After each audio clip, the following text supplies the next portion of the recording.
Hello YouTube, this is Morgan Airspeed Prime here with my next Sword Art Online light novel review. This one is going to be for volume 20, which is called Moon Cradle Part 2.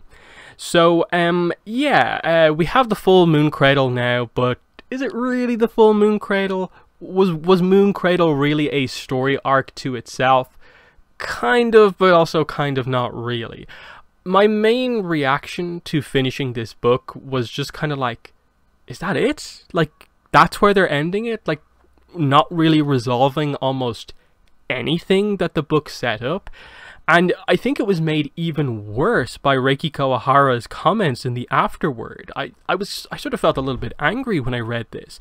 So here's what he says in the Afterword, like, last page of the book, immediately over to the Afterword. The story of Moon Cradle ends here, for now. But the problem hasn't been completely resolved, has it? I've left behind a number of questions, like who the real mastermind is and what the red jewel is supposed to be.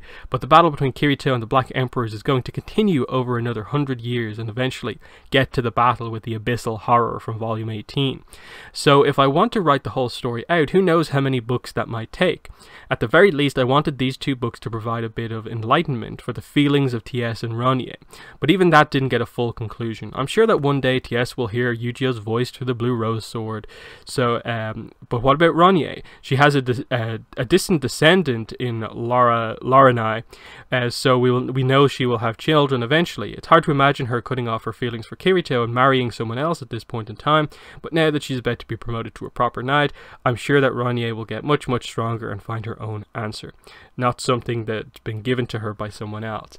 And I'm just kind of like, why are you saying that after you've basically done your 2 volumes covering this story? Why are you directly pointing out that, oh yeah, we didn't really accomplish much there, did we?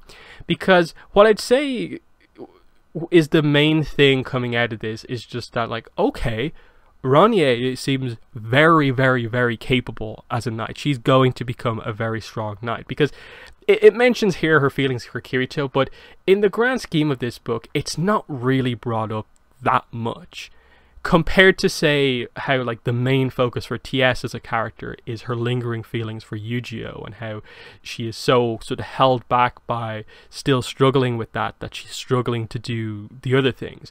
That's why she doesn't seem as strong as Ronye is in this book, because she's really holding herself back because of those feelings. I think that the main issue I have is just that we get to the end of this book and they don't resolve it like really properly at all, and it is more of a tease for like stuff to come later. But when are we ever going to get more Moon Cradle content? Because he's still nowhere near doing progressive at a pace that people will be happy with. Excel World is still going on. The main arc of SAO is still going on with volume 21 onwards, Unital Ring. So how is he going to get through all those 3 different storylines and come back somehow to doing a follow-up to Moon Cradle to cover this arc? It just seems like there's way too much going on.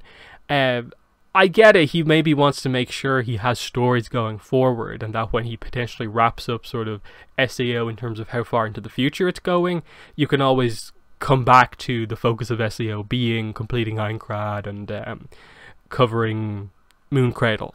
But I was just very frustrated at the end of this book that they're talking about what ultimately I felt was one of the most interesting parts of the entire book, and it was set up in the first part, that TS is proposed to by Renly.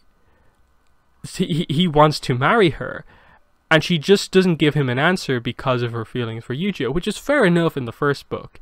But then, because it's mostly from Ronye's perspective and not really from TS's perspective, you don't really get to explore it as heavily as you think, and it more has to be like Ronye noticing TS being upset when something happens, or Kirito or Asuna noticing TS feeling away when Yu-Gi-Oh is brought up. And then by the end of the book, they finally like properly bring it up. Kirito talks about how that he feels the same way. He misses Yu-Gi-Oh also. And he gives the blue rose sword to TS. She's not strong enough to use it yet because her weapon control level is 40, but the blue rose sword of course requires 45, which highlights where Ronye and TS are at this point in time. Of like, they're not quite at the Yu-Gi-Oh! Kirito level from the start of Alicization, but they're getting there. And that was nice because it's like, okay, he points out the idea of memories. He may be gone, there's no way to properly bring him back, but through your memories and by holding on to and caring for this sword, you might hear his voice someday.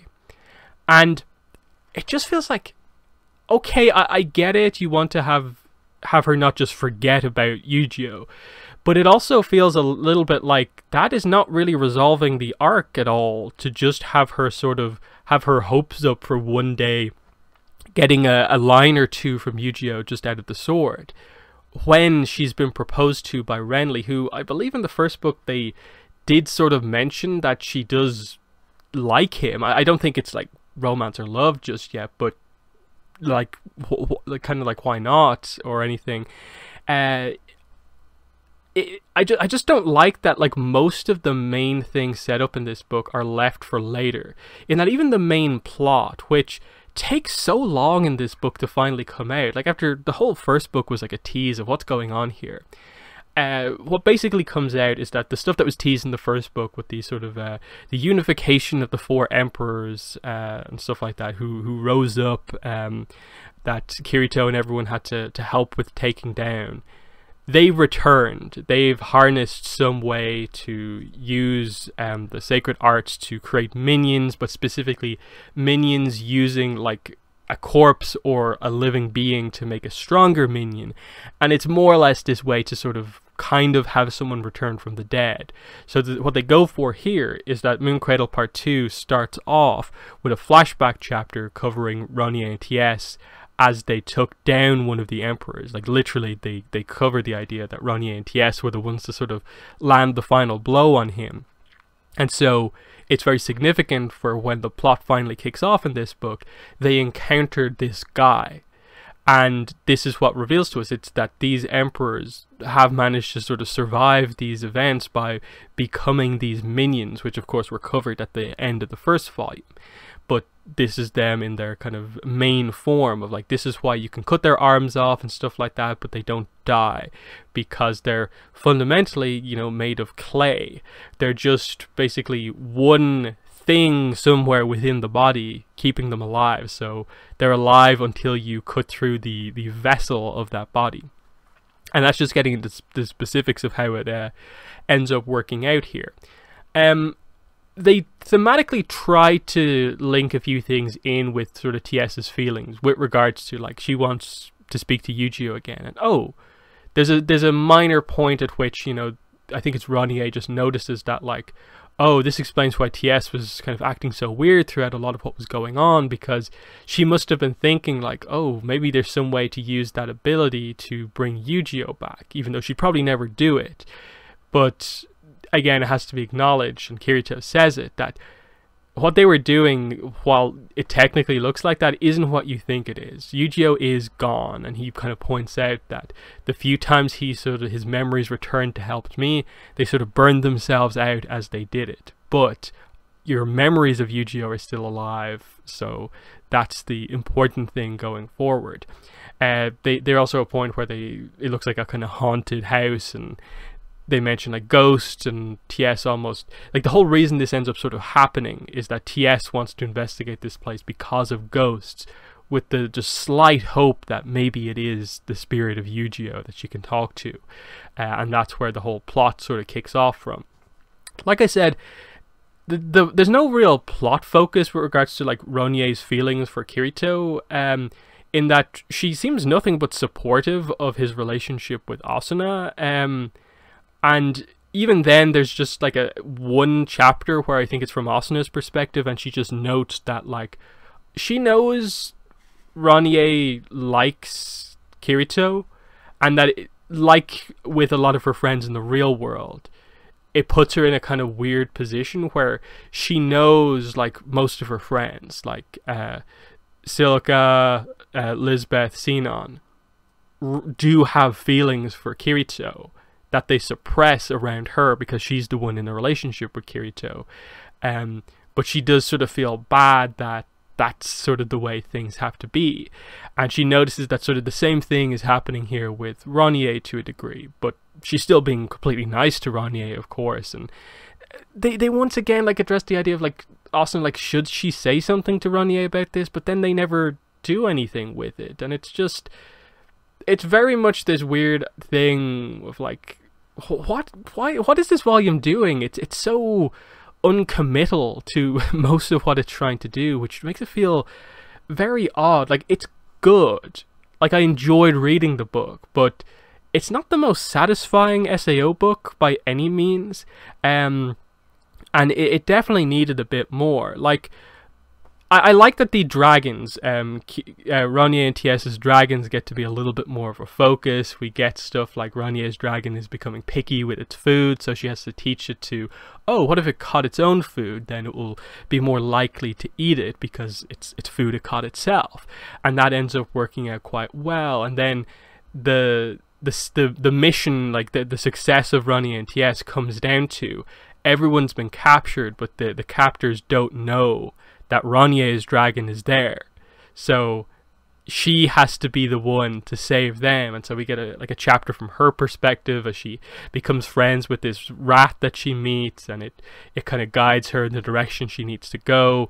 And then she finds Kirito and Asuna, and that's how they get back involved with the big fight that Ronier and TS get involved in, which is how the book comes to an end with, of course, Kirito and Asuna just coming in and just laying waste to these enemies here.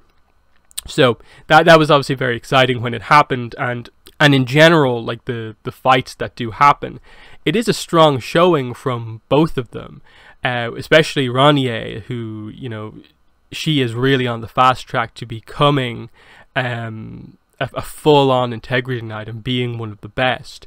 TS, obviously the idea is that she is a little bit behind Ronier because just everything that's going on with her feelings is kind of getting in the way of her fulfilling her potential, but it will happen. That they both have a very similar potential, but Ronier is the one who gets to shine a little bit more in this book because she did choose her new sword, the Moonbeam sword, and we get to see that in action as she fights very well with it. In a big moment, as they're both injured, she uses the enhanced armament ability of her sword, which is revealed to be that it sort of shines this light across the whole room for a while, and it basically is a healing ray type thing. It's not like perfect healing where it just instantly like heals everything, but it's like a sword ability where she just has to say enhanced armament and it heal straight away. So she notes that like, oh, it's a simple but very effective special ability, so it definitely like fits her. And in this case it worked well because both Ronier and TS were injured, so both of them kind of getting healed was a good thing. But obviously it sort of becomes a plot point in the book that, oh, because TS was so like lost in thought about everything going on, she never picked out her own, high-level sword. So she's still using a basic sword. So she has to mainly play sort of support to Ronier. And she really reflects on the end of this book that like she really does need to address her feelings so that stuff like that won't happen again and she can be sort of just as strong. And there is that sense of like it is hitting some of those beats nicely in some ways, but then not really resolving the main ones overall. And then similarly with that, like this book doesn't have the same sort of unique aspects like the first book did, where the first book, like, we got to see Iskon and Sheita, and we were in the Dark Territory for a little bit, and we got to go around and see a lot of the different characters here. In this one, like, Finacio's in it for like a second. We get a scene with like the former personal chef to administrator, and there's a lot of like in the first half of the book, like say the first like 110 or so pages, there's a lot of nice scenes of just basically the four main characters hanging out: Ronier, TS, Kirito, and Asuna, and it all, I think, comes together pretty nicely overall. But I just don't think the overall plot of this one was particularly great.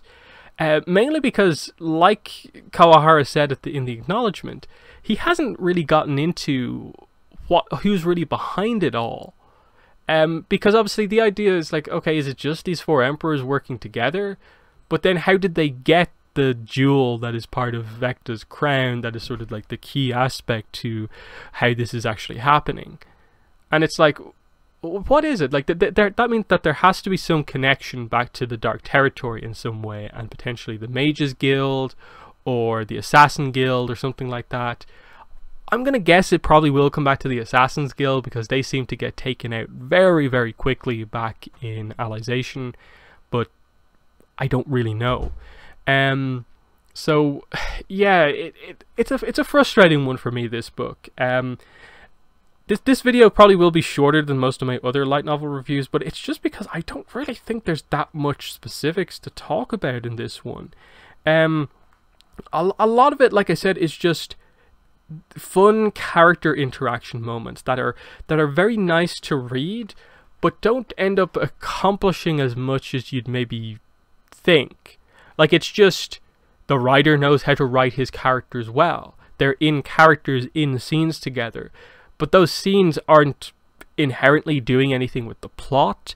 They're not really advancing the character arcs necessarily, so it does feel like there's a lot of like time. Like, this is a roughly 250 page book, and it really does sort of spin its wheels for about 150 of them in my mind, and so it leaves the last 100 pages to really be the core plot of the book, which is basically once Ronier and TS go off together with their dragons, and then they go to investigate this place where there's ghosts, but then end up coming across the sort of secret place where they're doing the rituals to make the fusion minions happen, which obviously is the main dynamic in this book, just explaining that minion making technique and how the emperors from the past have survived by basically having their bodies be part of the minion ritual, so they've become sort of special minions, which is why these characters can get sort of their arms cut off and so on without really dying or suffering pain or anything like that. And that was interesting enough to read, but it definitely feels like, yeah, can I have a better explanation about what's going on, like with the Vecta gem and so on? But yeah, just a kind of more frustrating SAO novel here. I'm not going to say it's bad or anything like that. I think it is quite good. The few Kirito Asuna scenes that we get that are from their perspective, I actually think are very nice. I think he definitely was aware that he needed to like use them more than just for them to be the ones to save the day. So there's a few nice scenes with them kind of discussing things, and you know, there's a fun one where Asuna activates the lift, which runs off the wind power, and because it's just this platform out in the open, and the way she activates it, she really scares Kirito with the way she's flying it. And so then when they get to the top, so Kirito can have a high point to fly off from, Kirito takes over and holds Asuna as they fly through the air, and he goes super quick to sort of give her a little bit of a fright, and it's just a nice back and forth dynamic overall. And yeah, like it's just, like I said, with the character stuff, it's stuff like that where Ronier especially is very much now at the point where she's comfortable enough around Kirito and Asuna to know their dynamic well enough. So she's like, Asuna, can you please keep Kirito in check so that like he's basically one of the main leaders in this world? Can you make sure he stays here and doesn't go out on missions on his own? So she knows to go to Asuna to keep Kirito in check rather than scolding him herself. And TS is kind of in a similar way, that they're all willing to sort of have a little bit of fun at Kirito's expense. But yeah, that's really about it for the most part. We do get introduced to two Integrity Knights we didn't know about before. What was it? Nergius Synthesis 16 and Takia Synthesis 18. Not too much on these two. it's very early on in the book that we meet them, and they play no like particular role in the story. They're just here to be like two different integrity knights who were the ones who sort of were more defending the human territory in the war rather than being on the front lines. So they don't know as much, but they have sort of unique personalities. That's really all there is to it. They cover the story of Nergius's sword and how it's basically this weird onion plant that just kept growing and growing and growing, and got so big that it was just sucking up all the resources from the ground, so nothing else would grow. And so it got turned into a divine object by Administrator, which is his sword. So there's just this joke about like he has a nickname that's like Nergi, and that's related to onions somehow, I guess, and that was kind of fun. But yeah, that's most of this one ultimately. So yeah, in the comments, let me know what your thoughts are on volume 20 of SAO, if you have any thoughts on it. But yeah, that's been the video, the review, the discussion. Thanks for watching, and bye.